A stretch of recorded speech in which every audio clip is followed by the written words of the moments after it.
Thank you, NRA. Thank you. Woo! I feel like I'm at home. This feels good. Chris Cox, thank you so much for the introduction and NRA leadership. Man, I don't know what we would do without you today. Are you ready to restart your engine here at Indy? I am so glad NRA has chosen Indianapolis for this convention, for this conference. It's going to fire us up. Now, yes, NRA leadership is needed now more than ever, and you all are needed now more than ever, because every day we are seeing more and more efforts to strip away our Second Amendment rights. And our founders knew that our inherent right to defend life and property and freedom, it had to be enshrined. It was enshrined in America's most perfect blueprint to form a more perfect union, of course, our Constitution. So it was enshrined. And they knew that if the Second Amendment goes, the rest of the Constitution is not far behind. They are trying, though. You know who they are. Look, if you control oil, you control an economy. If you control money, you control commerce. But if you control arms, you control the people, and that is what they're trying.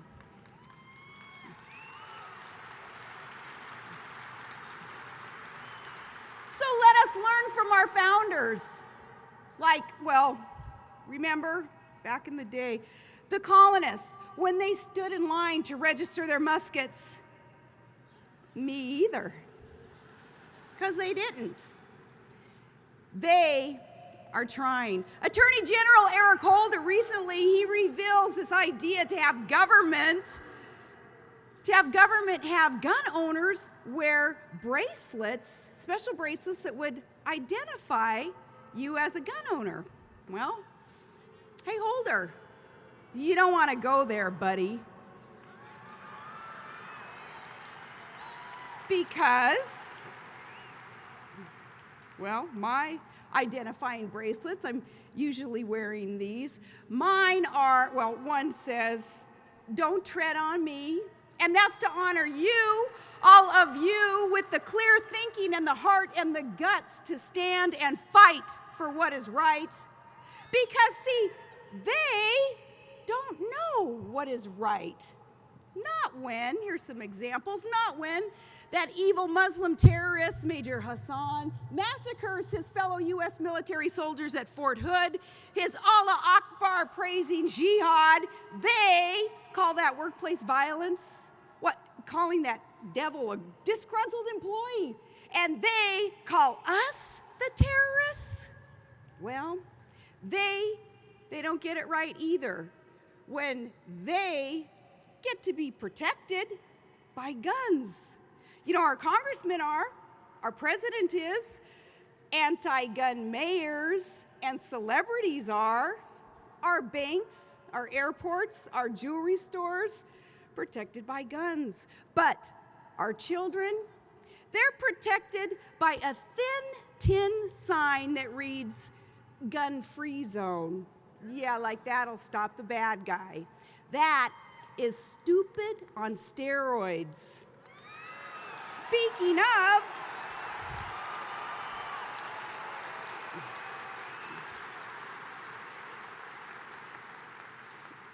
of which, Joe Biden, remember this, he telling women before an assault, just fire a warning shot till the cops show up. Just aim up in the air. That was his directive, his advice.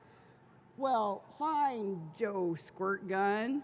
If your rapist is a bird, gals, you know that nowadays ammo's expensive. Don't waste a bullet on a warning shot.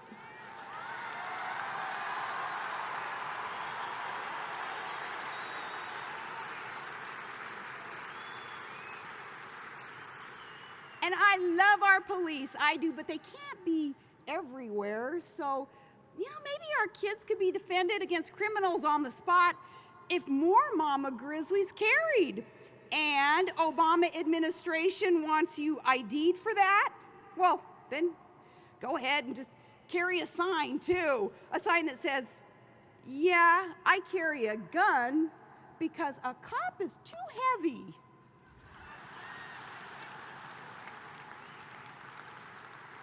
Aren't they something, though? Aren't they something?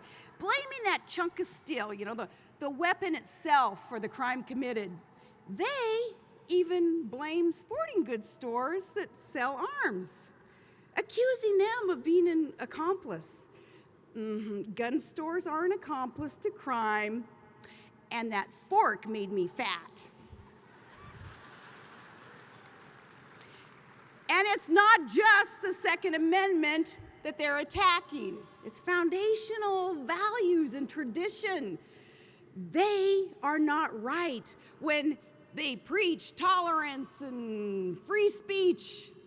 So when a kid at school is cussing away like any character in any Tarantino movie, no one bats an eye.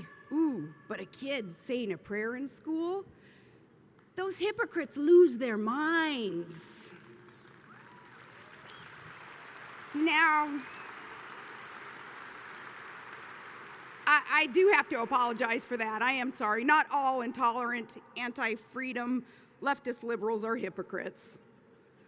I'm kidding. Yes, they are. And they are not right with policies that poke our allies in the eye and coddle adversaries instead of putting the fear of God in our enemies. Come on, enemies who would utterly annihilate America. They who'd obviously have information on plots, say to carry out jihad. Oh, but you can't offend them, can't make them feel uncomfortable, not even a smidgen. Well, if I were in charge,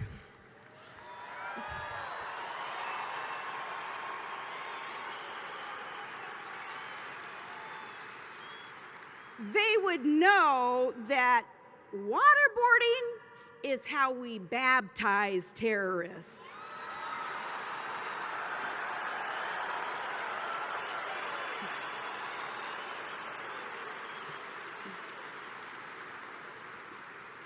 Thank God, though, more and more Americans are waking up to the hypocrisy and to the lack of common sense and some of the nefarious intent of them in Washington.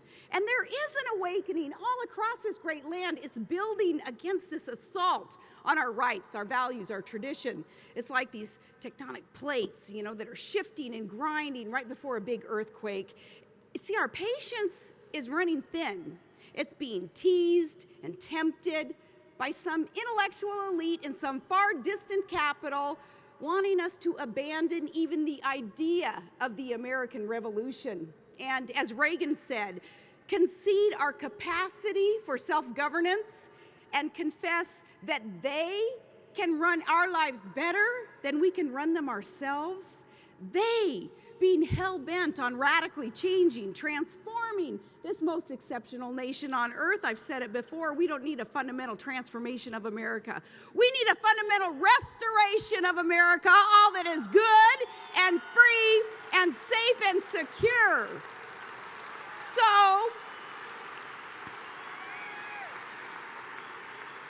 this is all about don't tread on me, government, and it all can change at the ballot box. Do you know why those clownish little kumbaya humming fairy tale inhaling liberals want to be tough all of a sudden and control your guns? It's because guys like Al Franken and Harry Reid, they are not satisfied with just taking your money and your job and your truck and your property and your rights and your health care. They don't want to just stop at that. But by the way, a couple of months ago, there were 30 times as many Americans who registered for a gun license than registered for Obamacare.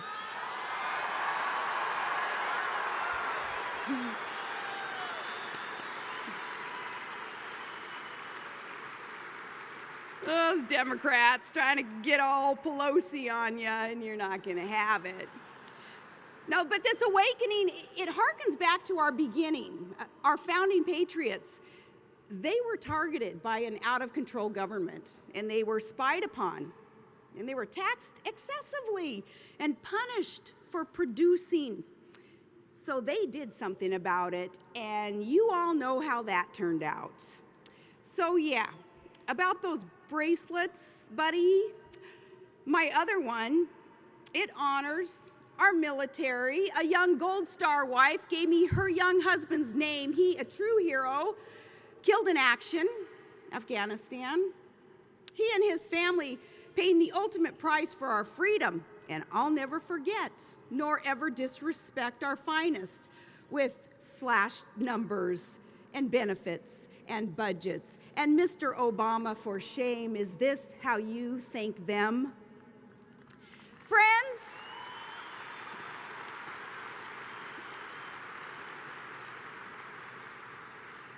they have protected our freedom. It's like my son's bumper sticker on his truck. If you love freedom, thank a vet. We honor those who have served and serve. And we so honor those who will never feel their homeland beneath their feet again. And we salute those Gold Star families. And finally, this bracelet, it celebrates 1791. Bill of Rights ratified that year. And it's why we're here, to celebrate and confirm that solemn oath to liberty, to celebrate family and faith and freedom, knowing that, yeah, God shed his grace on thee, America. So stand and fight for her children's future, for freedom. And, buddy, yeah, you can have these bracelets when you pry them past my cold, dead hands. Thank you, NRA, for having the heart, the passion, the guts to fight for what is right, for standing and fighting for America. God bless you, and God bless the United States of America. Thank you, guys.